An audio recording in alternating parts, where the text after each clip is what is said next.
Sincretismo religioso. Como que as imagens católicas foram parar dentro dos terreiros? Você acompanha comigo agora, logo depois da vinheta.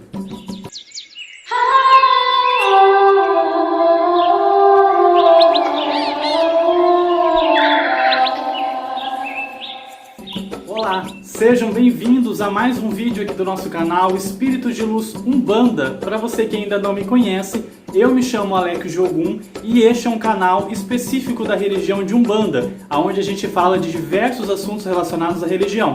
Se você ainda não é inscrito, se inscreve aqui embaixo, ativa as notificações, deixa seu like se você gostar do vídeo, porque é através do seu apoio, da sua força aqui neste canal que a gente vai conseguir levar a palavra da Umbanda para cada vez mais pessoas poderem conhecer. Não esquece também que nós estamos lá nas redes sociais, no Facebook, no Instagram. Segue a gente lá, vou deixar o endereço passando aqui na tela e vou deixar também aqui no box de informações aqui do nosso canal. Agora, se você já segue a gente nas redes sociais e já é inscrito aqui no canal, eu tenho só a te agradecer, muito obrigado pelo seu apoio e pela sua força. Continue aqui com a gente. Se você conhece uma pessoa que se interessa por esse assunto do sincretismo religioso, das imagens católicas com a Umbanda, com os terreiros de Umbanda, compartilhe esse vídeo nas suas redes sociais, nos seus grupos de WhatsApp, para os seus amigos, para a sua família, para quem você achar que é interessante ver sobre esse assunto aqui que a gente vai falar hoje.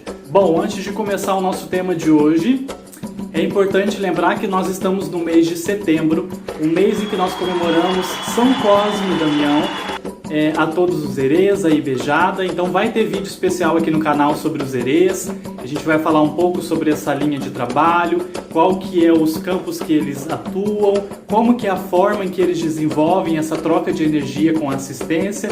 Enfim, a gente vai falar sobre bastante coisas dos herês, da Ibejada, dessa linha maravilhosa que a Umbanda traz com tanto amor, com tanta ternura, com tanta pureza. Acompanhe a gente aqui no canal, se inscreve aqui embaixo para você acompanhar toda a nossa programação de setembro especial para os herês.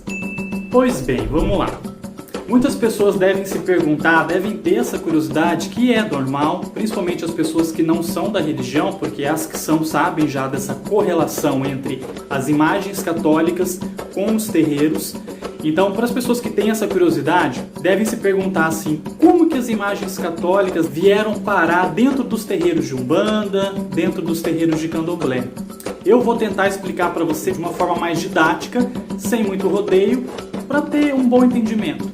O sincretismo das imagens católicas com os orixás começou lá na época das senzalas, com os africanos. Eles tinham a fé deles, eles cultuavam já os orixás dentro das próprias senzalas. Só que na época a religião que predominava era o cristianismo, era a religião católica. Então os brancos naquela época, vendo os escravos exaltando, fazendo aqueles cultos dentro das senzalas para esses orixás, era mal visto na época. Inclusive é mal visto até hoje, né? Pra você ver que essas coisas já vêm se arrastando há muitos anos. Enfim, abaixo.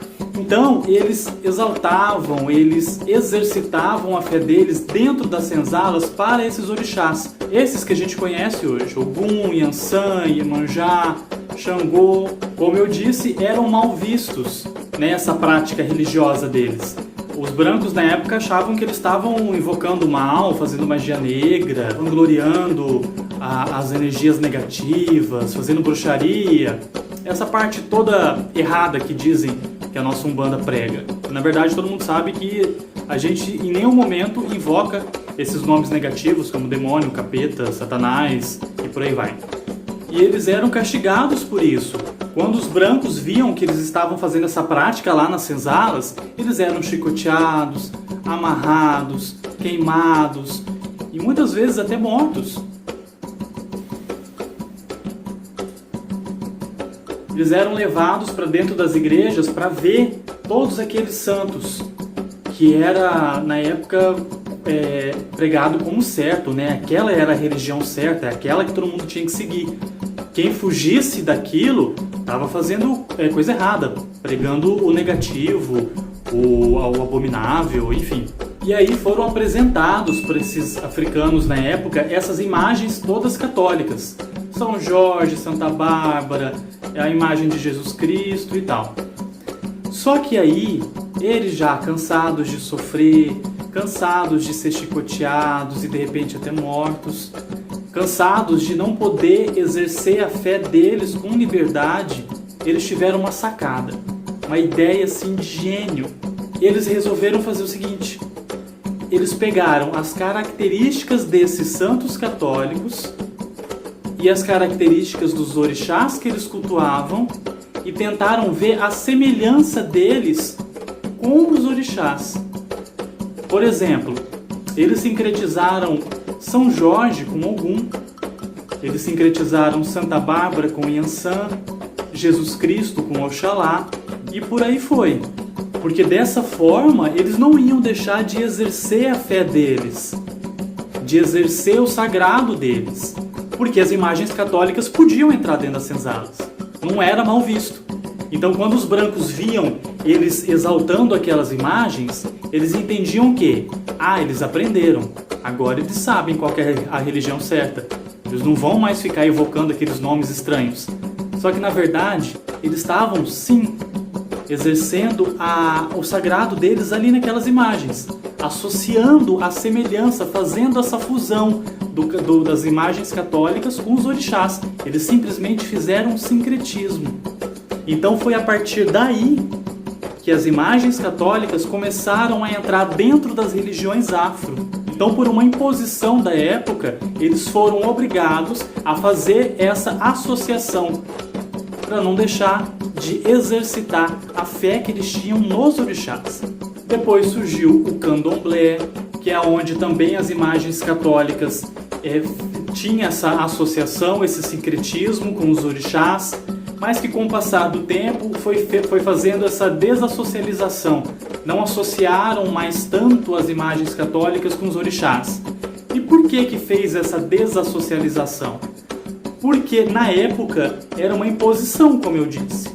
Não tinha uma liberdade de expressão, uma liberdade de fé. Então, como depois de um tempo essa obrigação já não existia mais, foi desassocializando as imagens católicas com os orixás. Candomblé, as pessoas que são adeptas da religião, inclusive se eu estiver dizendo alguma coisa errada, você pode me corrigir aqui embaixo, tá? Porque como eu sou da Umbanda, não sigo a religião do Candomblé, pode ser que eu esteja falando alguma coisa errada. Mas pelo que eu li, pelo que eu pesquisei e ouvi, foi desassocializando as imagens católicas dos orixás, porque hoje já não é mais uma obrigação. Você não precisa se esconder atrás dessas imagens para exaltar os orixás. Por isso que em muitos ilês, em muitos barracões de candomblé, você não vê tanto imagens. É lógico que tem algumas que ainda sim, mas a maioria não. A maioria trata realmente do orixá. Então você não vê tanto a parte do sincretismo mais dentro do candomblé. Uns pensam assim, que já não tem mais essa obrigação, como eu disse, como era na época, e outros já levam para o lado que faz parte da história, faz parte do início, e ainda predominam, ainda preferem levar esse sincretismo dentro dos seus terreiros. E na Umbanda, esse sincretismo ele já começou muito forte. Em 1908, Zélio Fernandino de Moraes, que era o médium que incorporou a primeira entidade da Umbanda, que foi um caboclo, chamado Caboclo das Sete Encruzilhadas, um índio brasileiro, incorporou no médium e deu para ele essa missão de fundar a Umbanda, de trazer esses espíritos e essas entidades que trabalham hoje nos terreiros a trabalharem em prol das pessoas, em prol da caridade. Veio em Zélio para trazer essa missão e trazer essa mensagem, que ele iria fundar a religião que se chamaria Umbanda. Lembrando que a religião de Umbanda é uma religião brasileira. Isso lá em 1908, em 15 de novembro de 1908. E a família do Zélio, que é o médium que incorporou esse caboclo pela primeira vez, era uma família muito católica. E esse caboclo que incorporou nele disse que a primeira tenda espírita que ele ia abrir se chamaria Tenda Espírita Nossa Senhora da Piedade. Então, aí nesse nome você já vê que o sincretismo já começou muito forte. Depois de bastante tempo, começou a ver essa desassociação. Começou a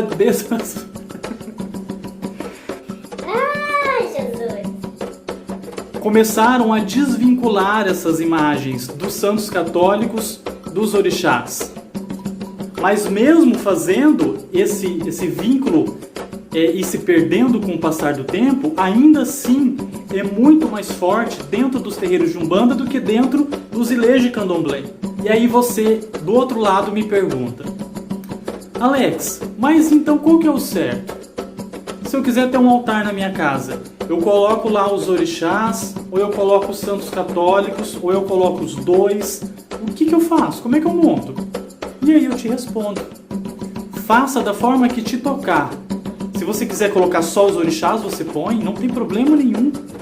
Só as imagens católicas, ou os dois, ou nenhum. A Umbanda é livre para você cultuar ela da forma em que você se sentir mais confortável, da qual a sua fé se aflore mais. Faça da forma que você se sentir à vontade, que você se sentir bem.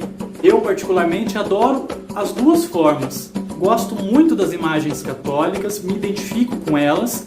Gosto das imagens dos orixás, também me identifico com elas. Me sinto acolhido das duas formas. Então esse desvínculo das imagens católicas com os orixás em alguns terreiros de Umbanda acaba que se levou pela mesma situação que o Candomblé. Uns acham que faz parte da história da religião, faz parte do início. Uma característica muito presente, muito forte, que precisa ser levada em frente. E tem outros que pensam que, como era uma obrigatoriedade da época, hoje em dia já não se tem mais isso. Não há mais a necessidade de ter esse sincretismo. E por isso passam a cultuar somente os orixás. Não fazem mais esse vínculo com as imagens católicas. Não quer dizer que esteja errado. Quer dizer que a linha de raciocínio e de pensamento daquele terreiro é diferente da sua. E vice-versa. A fé, o axé, a energia positiva, as boas vibrações continuam da mesma forma presentes ali naquele terreiro, tendo ou não as imagens católicas. Continua tudo da mesma forma, continua tudo no mesmo campo vibracional. Aí vai de você, da individualidade de cada um, ver o que mais te conforta, onde você mais se encaixa. O importante é você exercitar a sua fé. Está sempre em contato com o mundo espiritual, com a espiritualidade e com as linhas de trabalho dentro dos terreiros de Umbanda. Agradecer, em alguns casos pedir, você vai ser atendido conforme o seu merecimento. O importante é você praticar a religião, praticar a caridade, praticar o amor ao próximo. Bom, o sincretismo é assim que aconteceu. Eu espero que você tenha entendido. Muito obrigado por ter acompanhado mais um vídeo aqui do canal. Obrigado pela sua participação e interação conosco no Facebook e do Instagram. Se você não é inscrito, vou pedir mais uma vez, se inscreve aqui embaixo, ativa as suas notificações, deixa o seu like se você gostar do nosso vídeo, ajude a gente, colabore com o nosso canal para a gente poder levar a Umbanda para mais pessoas poderem ver, a gente poder somar com essa religião linda, cheia de luz, que a gente tanto ama. Compartilhe esse vídeo nas suas redes sociais. Beijo para todo mundo, que Oxalá abençoe a todos. Muito obrigado mais uma vez pela companhia. Axé.